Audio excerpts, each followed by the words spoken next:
Hello people of YouTube, I'm John and welcome to another product spotlight. Today we have a model from Atlas that we're going to take a look at, so let's go over to the workbench and do just that.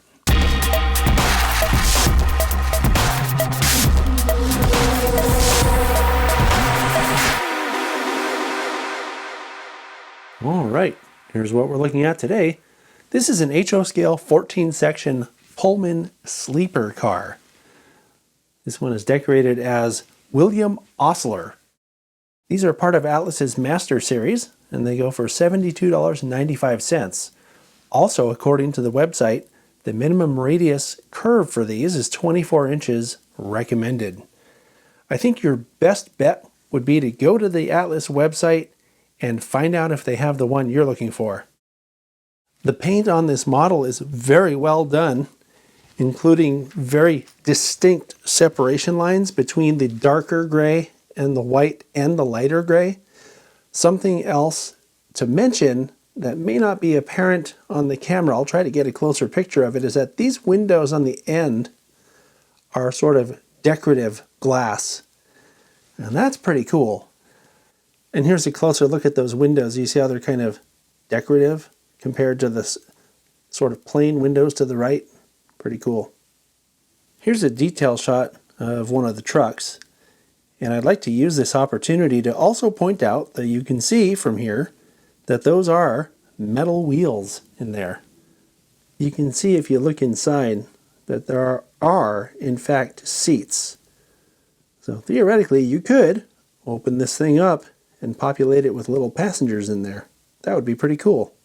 Something else you can see looking at it from the side here is how much detail is visible underneath. And we'll take a closer look at the detail underneath here in a minute.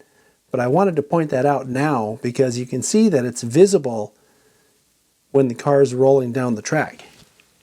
So looking at the end, you can see that these are very small, thin wire grabs next to the door. And then this is a working scale diaphragm. Pretty cool. And this is a body-mounted Accumate knuckle coupler on the end here.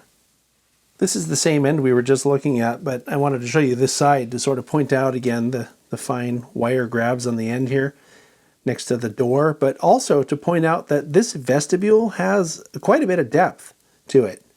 It looks like it goes in there for, gosh, probably 3/4 of an inch, maybe an inch. I wanted to show you the other side of the car because if you look, you can see that this side has completely different detail underneath. It's not just some generic junk that they put under there. This is actually prototype accurate brake and steam and whatever detail that you can see from the side as it's rolling down the track.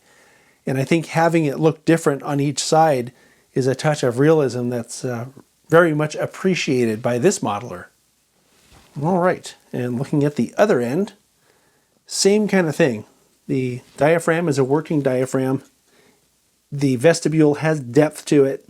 You have really fine scale grabs here and here. And of course a Accumate knuckle coupler. The roof is kind of boring, but this is what the tops of passenger cars look like. So there it is. Oh, I forgot to mention, the model comes with an extra parts bag with a whole bunch of stuff in it and instructions of how to put all that stuff on. So when you're done putting this thing all together, including all the extra parts, you're going to have a pretty super detailed model. And I think that's cool. I think this is a pretty amazing model. It has lots of detail, and the fact that it comes with an extra parts bag to include even more detail is a really good thing. It'll give people that like to do modeling a chance to super detail it without having to go through the trouble of buying all that extra detail stuff. Also, I like the idea of being able to put people inside, right? That's what you can do when you have chairs inside a passenger car. And I've seen populated passenger cars that look really good. So good job, Atlas. I'm looking forward to seeing more in this Atlas Master line, and I'll see you all next time.